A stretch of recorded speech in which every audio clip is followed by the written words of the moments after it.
اگر ان لوگوں کی بے رخی تم سے برداشت نہیں ہوتی۔ فَإِنِ اسْتَطَعْتَ أَن تَبْتَغِيَ نَفَقًا فِي الْأَرْضِ أَوْ سُلَّمًا فِي السَّمَاءِ فَتَأْتِيَهُم بِآيَةٍ۔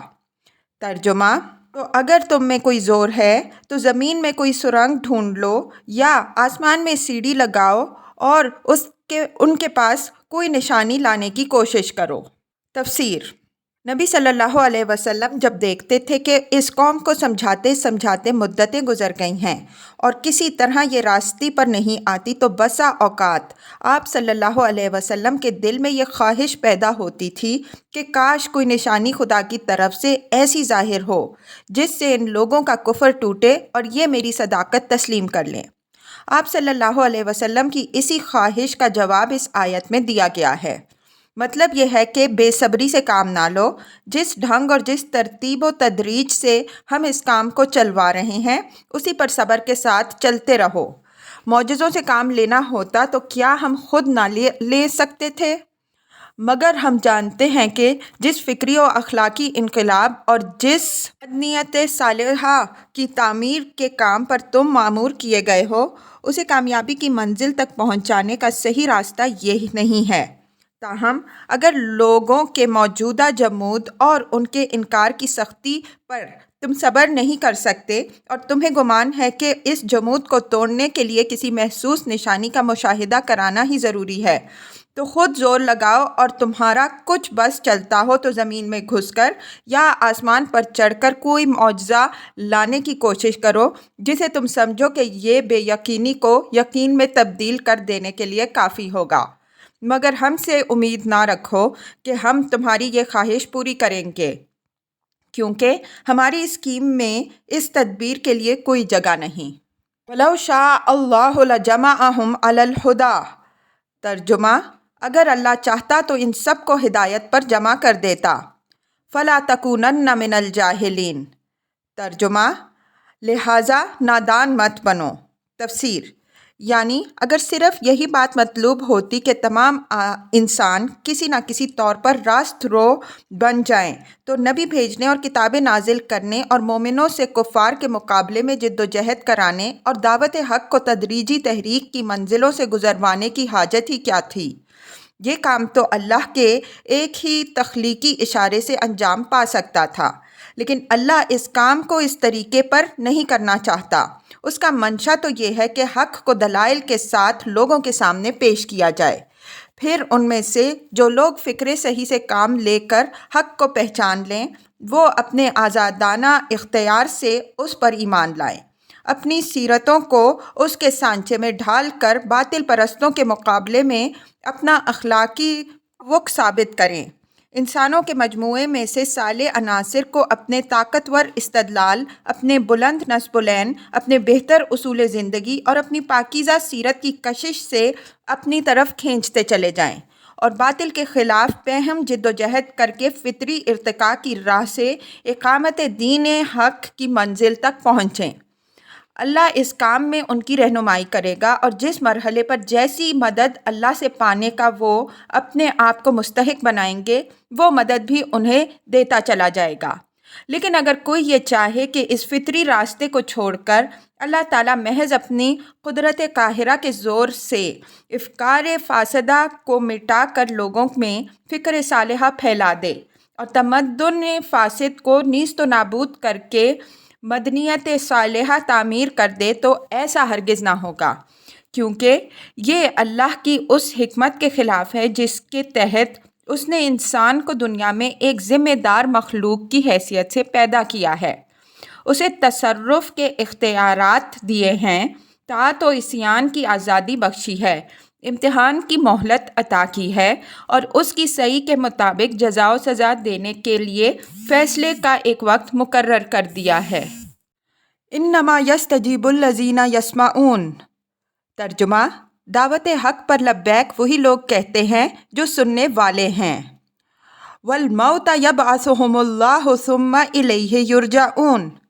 ترجمہ: رہے مردے تو انہیں تو اللہ بس قبروں ہی سے اٹھائے گا اور پھر وہ اس کی عدالت میں پیش ہونے کے لیے واپس لائے جائیں گے۔ تفسیر: سننے والوں سے مراد وہ لوگ ہیں جن کے ضمیر زندہ ہیں، جنہوں نے اپنی عقل و فکر کو معطل نہیں کر دیا ہے اور جنہوں نے اپنے دل کے دروازوں پر تعصب اور جمود کے کفل نہیں چڑھا دیے ہیں۔ ان کے مقابلے میں مردہ وہ لوگ ہیں جو لکیر کے فقیر بنے اندھوں کی طرح چلے جا رہے ہیں اور اس لکیر سے ہٹ کر کوئی بات قبول کرنے کے لیے تیار نہیں ہیں، خواہ وہ صریح حق ہی کیوں نہ ہو۔ وَقَالُوا لَوْلَا نُزِّلَ عَلَيْهِ آيَةٌ مِّن رَّبِّهِ۔ ترجمہ، یہ لوگ کہتے ہیں کہ اس نبی صلی اللہ علیہ وسلم پر اس کے رب کی طرف سے کوئی نشانی کیوں نہیں اتری۔ قُلْ إِنَّ اللَّهَ قَادِرٌ عَلَىٰ أَن يُنَزِّلَ آيَةً۔ ترجمہ، کہو اللہ نشانی اتارنے کی پوری قدرت رکھتا ہے، وَلَٰكِنَّ أَكْثَرَهُمْ لَا يَعْلَمُونَ۔ ترجمہ، مگر ان میں سے اکثر لوگ نادانی میں مبتلا ہیں۔ تفسیر، نشانی سے محسوس معجزہ مراد ہے۔ اللہ تعالیٰ کے اس ارشاد کا مطلب یہ ہے کہ معجزہ نہ دکھائے جانے کی وجہ یہ نہیں ہے کہ ہم اس کو دکھانے سے عاجز ہیں، بلکہ اس کی وجہ کچھ اور ہے جسے یہ لوگ محض اپنی نادانی سے نہیں سمجھتے۔ وَمَا مِن دَابَّةٍ فِي الْأَرْضِ وَلَا طَائِرٍ يَطِيرُ بِجَنَاحَيْهِ إِلَّا أُمَمٌ أَمْثَالُكُمْ۔ زمین میں چلنے والے کسی جانور اور ہوا میں پروں سے اڑنے والے کسی پرندے کو دیکھ لو، یہ سب تمہاری ہی طرح کی انواع ہیں۔ مَا فَرَّطْنَا فِي الْكِتَابِ مِن شَيْءٍ۔ ترجمہ، ہم نے ان کی تقدیر کے نوشتے میں کوئی کسر نہیں چھوڑی ہے۔ ثُمَّ إِلَىٰ رَبِّهِمْ يُحْشَرُونَ۔ ترجمہ، پھر یہ سب اپنے رب کی طرف سمیٹے جاتے ہیں۔ وَالَّذِينَ كَذَّبُوا بِآيَاتِنَا صُمٌّ وَبُكْمٌ فِي الظُّلُمَاتِ۔ ترجمہ، مگر جو لوگ ہماری نشانیوں کو جھٹلاتے ہیں وہ بہرے اور گونگے ہیں، تاریکیوں میں پڑے ہوئے ہیں۔ تفسیر، مطلب یہ ہے کہ اگر تمہیں محض تماش بینی کا شوق نہیں ہے بلکہ فی الواقع یہ معلوم کرنے کے لیے نشانی دیکھنا چاہتے ہو کہ یہ نبی صلی اللہ علیہ وسلم جس چیز کی طرف بلا رہا ہے وہ امر حق ہے یا نہیں، تو آنکھیں کھول کر دیکھو، تمہارے گرد و پیش ہر طرف نشانیاں ہی نشانیاں پھیلی ہوئی ہیں۔ زمین کے جانوروں اور ہوا کے پرندوں کی کسی ایک نوع کو لے کر اس کی زندگی پر غور کرو، کس طرح اس کی ساخت ٹھیک ٹھیک اس کے مناسب حال بنائی گئی ہے، کس طرح اس کی جبلت میں اس کی فطری ضرورتوں کے عین مطابق قوتیں ودیت کی گئی ہیں، کس طرح اس کی رزق رسانی کا انتظام ہو رہا ہے، کس طرح اس کی ایک تقدیر مقرر ہے جس کے حدود سے وہ نہ آگے بڑھ سکتی ہے نہ پیچھے ہٹ سکتی ہے، کس طرح ان میں سے ایک ایک جانور اور ایک ایک چھوٹے سے چھوٹے کیڑے کی اسی مقام پر جہاں وہ ہے خبر گیری، نگرانی، حفاظت اور رہنمائی کی جا رہی ہے، کس طرح اس سے ایک مقرر اسکیم کے مطابق کام لیا جا رہا ہے، کس طرح اسے ایک ضابطے کا پابند بنا کر رکھا گیا ہے اور کس طرح اس کی پیدائش، تناسل اور موت کا سلسلہ پوری باقاعدگی کے ساتھ چل رہا ہے۔ اگر خدا کی بے شمار نشانیوں میں سے صرف اسی ایک نشانی پر غور کرو تو تمہیں معلوم ہو جائے گا کہ خدا کی توحید اور اس کی صفات کا جو تصور یہ پیغمبر صلی اللہ علیہ وسلم تمہارے سامنے پیش کر رہا ہے اور اس تصور کے مطابق دنیا میں زندگی بسر کرنے کے لیے جس رویے کی طرف تمہیں دعوت دے رہا ہے وہ عین حق ہے، لیکن تم لوگ نہ خود اپنی آنکھیں کھول کر دیکھتے ہو نہ کسی سمجھانے والے کی بات سنتے ہو، جہالت کی تاریکیوں میں پڑے ہوئے ہو اور چاہتے ہو کہ عجائب قدرت کے کرشمے دکھا کر تمہارا دل بہلایا جائے۔ من یشاء اللہ یضللہ۔ ترجمہ، اللہ جسے چاہتا ہے بھٹکا دیتا ہے۔ ومن یشاء یجعلہ علی صراط مستقیم۔ ترجمہ، اور جسے چاہتا ہے سیدھے راستے پر لگا دیتا ہے۔ تفسیر، خدا کا بھٹکانا یہ ہے کہ ایک جہالت پسند انسان کو آیات الہی کے مطالعے کی توفیق نہ بخشی جائے اور ایک متعصب غیر حقیقت پسند طالب علم اگر آیات الہی کا مشاہدہ کرے بھی تو در حقیقت اصل نشانات اس کی آنکھ سے اوجھل ہو رہیں اور غلط فہمیوں میں الجھانے والی چیزیں اسے حق سے دور اور دور تر کھینچتی چلی جائیں۔ بخلاف اس کے اللہ کی ہدایت یہ ہے کہ ایک طالب حق کو علم کے ذرائع سے فائدہ اٹھانے کی توفیق بخشی جائے اور اللہ کی آیات میں اسے حقیقت تک پہنچنے کے نشانات ملتے چلے جائیں۔ ان تینوں کیفیتوں کی بکثرت مثالیں آئے دن ہمارے سامنے آتی رہتی ہیں۔ بکثرت انسان ایسے ہیں جن کے سامنے آفاق اور انفس میں اللہ کی بے شمار نشانیاں پھیلی ہوئی ہیں، مگر جو جانوروں کی طرح انہیں دیکھتے ہیں وہ کوئی سبق حاصل نہیں کرتے، اور بہت سے انسان ہیں جو حیوانات زوالوجی، نباتات باٹنی، حیاتیات بائیولوجی، ارضیات جیولوجی، فلکیات ایسٹرونومی، عضویات فزیولوجی، علم التشریح انیٹمی اور سائنس کی دوسری شاخوں کا مطالعہ کرتے ہیں، تاریخ، آثار قدیمہ اور علوم اجتماع سوشل سائنسز کی تحقیق کرتے ہیں، اور ایسی ایسی نشانیاں ان کے مشاہدے میں آتی ہیں جو قلب کو ایمان سے لبریز کر دیں، مگر چونکہ وہ مطالعے کا آغاز ہی تعصب کے ساتھ کرتے ہیں اور ان کے پیش نظر دنیا اور اس کے فوائد اور منافع کے سوا اور کچھ نہیں ہوتا، اس لیے اس مشاہدے کے دوران میں ان کو صداقت تک پہنچانے والی کوئی نشانی نہیں ملتی،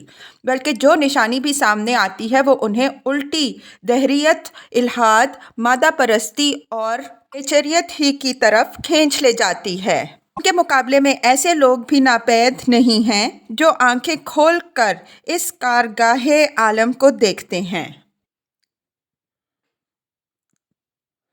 قل، ان سے کہو، ارأیتکم ان اتاکم عذاب اللہ او اتتکم الساعۃ غیر اللہ تدعون ان کنتم صادقین۔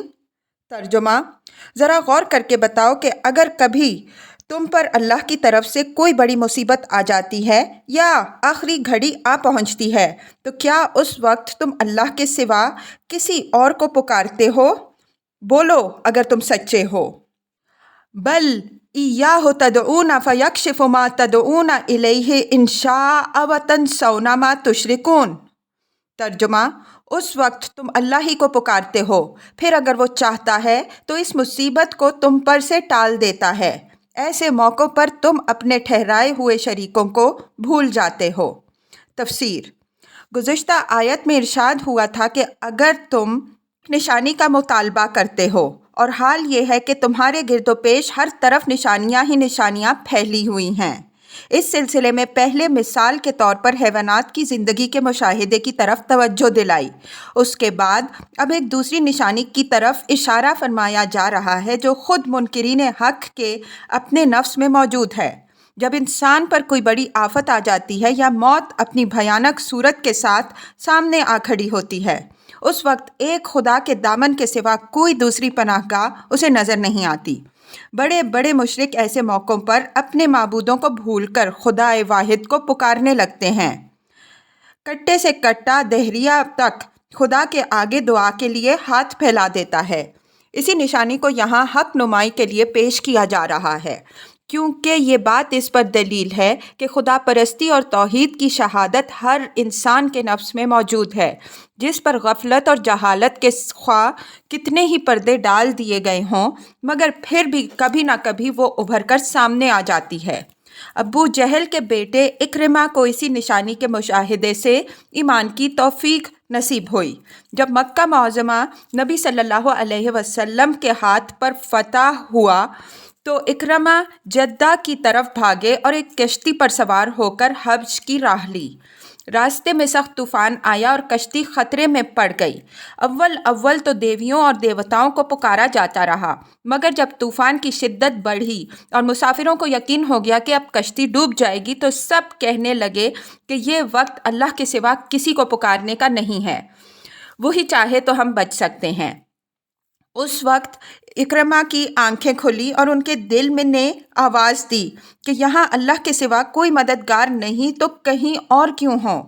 یہی تو وہ بات ہے جو اللہ کا وہ نیک بندہ ہمیں 20 برس سے سمجھا رہا ہے اور ہم خواہ مخواہ اس سے لڑ رہے ہیں۔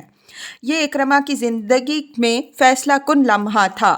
انہوں نے اسی وقت خدا سے عہد کیا کہ اگر میں اس طوفان سے بچ گیا تو سیدھا محمد صلی اللہ علیہ وسلم کے پاس جاؤں گا اور ان کے ہاتھ میں ہاتھ دے دوں گا۔ چنانچہ انہوں نے اپنے اس عہد کو پورا کیا اور بعد میں آ کر نہ صرف مسلمان ہوئے بلکہ اپنی بقیہ عمر اسلام کے لیے جہاد کرتے گزار دی۔ وَلَقَدْ أَرْسَلْنَا إِلَىٰ أُمَمٍ مِّن قَبْلِكَ۔ ترجمہ، تم سے پہلے بہت سی قوموں کی طرف ہم نے رسول بھیجے۔ فَأَخَذْنَاهُمْ بِالْبَأْسَاءِ وَالضَّرَّاءِ لَعَلَّهُمْ يَتَضَرَّعُونَ۔ ترجمہ، اور ان قوموں کو مصائب و آلام میں مبتلا کیا تاکہ وہ عاجزی کے ساتھ ہمارے سامنے جھک جائیں۔ فَلَوْلَا إِذْ جَاءَهُمْ بَأْسُنَا تَضَرَّعُوا۔ ترجمہ، پس جب ہماری طرف سے ان پر سختی آئی تو کیوں نہ انہوں نے عاجزی اختیار کی۔ وَلَٰكِنْ قَسَتْ قُلُوبُهُمْ۔ ترجمہ، مگر ان کے دل تو اور سخت ہو گئے۔ وَزَيَّنَ لَهُمُ الشَّيْطَانُ مَا كَانُوا يَعْمَلُونَ۔ ترجمہ، اور شیطان نے ان کو اطمینان دلایا کہ جو کچھ تم کر رہے ہو خوب کر رہے ہو۔ فَلَمَّا نَسُوا مَا ذُكِّرُوا بِهِ فَتَحْنَا عَلَيْهِمْ أَبْوَابَ كُلِّ شَيْءٍ۔ ترجمہ، پھر جب انہوں نے اس نصیحت کو جو انہیں کی گئی تھی بھلا دیا تو ہم نے ہر چیز کی خوشحالیوں کے دروازے ان کے لیے کھول دیے۔ حَتَّىٰ إِذَا فَرِحُوا بِمَا أُوتُوا أَخَذْنَاهُمْ بَغْتَةً فَإِذَا هُمْ مُبْلِسُونَ۔ ترجمہ، یہاں تک کہ جب وہ ان بخششوں پر جو انہیں عطا کی گئی تھیں خوب مگن ہو گئے تو اچانک ہم نے انہیں پکڑ لیا اور اب حال یہ تھا کہ وہ ہر خیر سے مایوس ہو گئے۔ فَقُطِعَ دَابِرُ الْقَوْمِ الَّذِينَ ظَلَمُوا۔ ترجمہ، اس طرح ان لوگوں کی جڑ کاٹ کر رکھ دی جنہوں نے ظلم کیا تھا۔ وَالْحَمْدُ لِلَّهِ رَبِّ الْعَالَمِينَ۔ ترجمہ، اور تعریف ہے اللہ رب العالمین کے لیے کہ اس نے ان کی جڑ کاٹ دی۔ قُلْ أَرَأَيْتُمْ إِنْ أَخَذَ اللَّهُ سَمْعَكُمْ وَأَبْصَارَكُمْ وَخَتَمَ عَلَىٰ قُلُوبِكُمْ۔ ترجمہ، اے محمد صلی اللہ علیہ وسلم، ان سے کہو کبھی تم نے یہ بھی سوچا کہ اگر اللہ تمہاری بینائی اور سماعت تم سے چھین لے اور تمہارے دلوں پر مہر کر دے۔ تفسیر، یہاں دلوں پر مہر کرنے سے مراد سوچنے اور سمجھنے کی قوتیں سلب کر لینا ہے۔ من الہ غیر اللہ یأتیکم بہ۔ ترجمہ، تو اللہ کے سوا اور کون سا خدا ہے جو یہ قوتیں تمہیں واپس دلا سکتا ہے۔ انظر کیف نصرف الآیات ثم ہم یصدفون۔ ترجمہ، دیکھو کس طرح ہم بار بار اپنی نشانیاں ان کے سامنے پیش کرتے ہیں اور پھر یہ کس طرح ان سے نظر چرا جاتے ہیں۔ قُلْ أَرَأَيْتَكُمْ إِنْ أَتَاكُمْ عَذَابُ اللَّهِ بَغْتَةً أَوْ جَهْرَةً هَلْ يُهْلِكُ إِلَّا الْقَوْمُ الظَّالِمُونَ۔ ترجمہ، کہو کبھی تم نے سوچا کہ اگر اللہ کی طرف سے اچانک یا اعلانیہ تم پر عذاب آ جائے تو کیا ظالم لوگوں کے سوا کوئی اور ہلاک ہوگا؟ وَمَا نُرْسِلُ الْمُرْسَلِينَ إِلَّا مُبَشِّرِينَ وَمُنذِرِينَ۔ ترجمہ، ہم جو رسول بھیجتے ہیں اسی لیے تو بھیجتے ہیں کہ وہ نیک کردار لوگوں کے لیے خوشخبری دینے والے اور بد کرداروں کے لیے ڈرانے والے ہوں۔ فَمَنْ آمَنَ وَأَصْلَحَ فَلَا خَوْفٌ عَلَيْهِمْ وَلَا هُمْ يَحْزَنُونَ۔ ترجمہ، پھر جو لوگ ان کی بات مان لے اور اپنے طرز عمل کی اصلاح کر لیں ان کے لیے کسی خوف اور رنج کا موقع نہیں ہے۔ وَالَّذِينَ كَذَّبُوا بِآيَاتِنَا يَمَسُّهُمُ الْعَذَابُ بِمَا كَانُوا يَفْسُقُونَ۔ ترجمہ، اور جو ہماری آیات کو جھٹلائیں وہ اپنی نافرمانیوں کی پاداش میں سزا بھگت کر رہیں گے۔ قُلْ لَا أَقُولُ لَكُمْ عِندِي خَزَائِنُ اللَّهِ۔ ترجمہ، اے محمد صلی اللہ علیہ وسلم، ان سے کہو میں تم سے یہ نہیں کہتا کہ میرے پاس اللہ کے خزانے ہیں۔ وَلَا عَالِمُ الْغَيْبِ۔ ترجمہ، نہ میں غیب کا علم رکھتا ہوں۔ وَلَا أَقُولُ لَكُمْ إِنِّي مَلَكٌ۔ ترجمہ، اور نہ یہ کہتا ہوں کہ میں فرشتہ ہوں۔ إِنْ أَتَّبِعُ إِلَّا مَا يُوحَىٰ إِلَيَّ۔ ترجمہ، میں تو صرف اس وحی کی پیروی کرتا ہوں جو مجھ پر نازل کی جاتی ہے۔ تفسیر، نادان لوگوں کے ذہن میں ہمیشہ سے یہ احمقانہ تصور رہا ہے کہ جو شخص خدا رسیدہ ہو اسے انسانیت سے ماورا ہونا چاہیے، اس سے عجائب و غرائب صادر ہونے چاہیے، وہ ایک اشارہ کرے اور پہاڑ سونے کا بن جائے، وہ حکم دے اور زمین سے خزانے ابلنے لگیں، اس پر لوگوں کے اگلے پچھلے سب حالات روشن ہوں، وہ بتا دے کہ گمشدہ چیزیں کہاں رکھی ہیں، مریض بچ جائے گا یا مر جائے گا، حاملہ کے پیٹ میں نر ہے یا مادہ، پھر اس کو انسانی کمزوریوں اور محدودیتوں سے بھی بالاتر ہونا چاہیے۔ بھلا وہ بھی کوئی خدا رسیدہ ہوا جسے بھوک اور پیاس لگے، جس کو نیند آئے، جو بیوی بچے رکھتا ہو، جو اپنی ضروریات پوری کرنے کے لیے خرید و فروخت کرتا پھرے، جسے کبھی قرض لینے کی ضرورت پیش آئے اور کبھی وہ مفلسی اور تنگ دستی میں مبتلا ہو کر پریشان حال رہے۔ اسی قسم کے تصورات نبی صلی اللہ علیہ وسلم کے معاصرین کی ذہنیت پر مسلط تھے۔ وہ جب آپ صلی اللہ علیہ وسلم سے پیغمبری کا دعویٰ سنتے تو آپ صلی اللہ علیہ وسلم کی صداقت جانچنے کے لیے آپ صلی اللہ علیہ وسلم سے غیب کی خبریں پوچھتے تھے، خوارق عادت کا مطالبہ کرتے تھے اور آپ صلی اللہ علیہ وسلم کو بالکل عام انسانوں جیسا ایک انسان دیکھ کر اعتراض کرتے تھے کہ یہ اچھا پیغمبر ہے جو کھاتا پیتا ہے، بیوی بچے رکھتا ہے اور بازاروں میں چلتا پھرتا ہے۔ انہی باتوں کا جواب اس آیت میں دیا گیا ہے۔ قُلْ هَلْ يَسْتَوِي الْأَعْمَى وَالْبَصِيرُ، ترجمہ، پھر ان سے پوچھو کیا اندھوں اور آنکھوں والا برابر ہو سکتے ہیں؟ تفسیر، مطلب یہ ہے کہ میں جن حقیقتوں کو تمہارے سامنے پیش کر رہا ہوں ان کا میں نے مشاہدہ کیا ہے، وہ براہ راست میرے تجربے میں آئی ہیں، مجھے وحی کے ذریعے سے ان کا ٹھیک ٹھیک علم دیا گیا ہے، ان کے بارے میں میری شہادت آنکھوں دیکھی شہادت ہے، بخلاف اس کے تم ان حقیقتوں کی طرف سے اندھے ہو، تم ان کے بارے میں جو خیالات رکھتے ہو وہ یا تو قیاس و گمان پر مبنی ہے یا محض اندھی تقلید ہے، لہٰذا میرے اور تمہارے درمیان بینا اور نابینا کا سا فرق ہے، اور اسی اعتبار سے مجھے تم پر فوقیت حاصل ہے، نہ اس اعتبار سے کہ میرے پاس خدائی کے خزانے ہیں یا میں عالم غیب ہوں یا انسانی کمزوریوں سے مبرہ ہوں۔ افلا تتفکرون، ترجمہ، کیا تم غور نہیں کرتے؟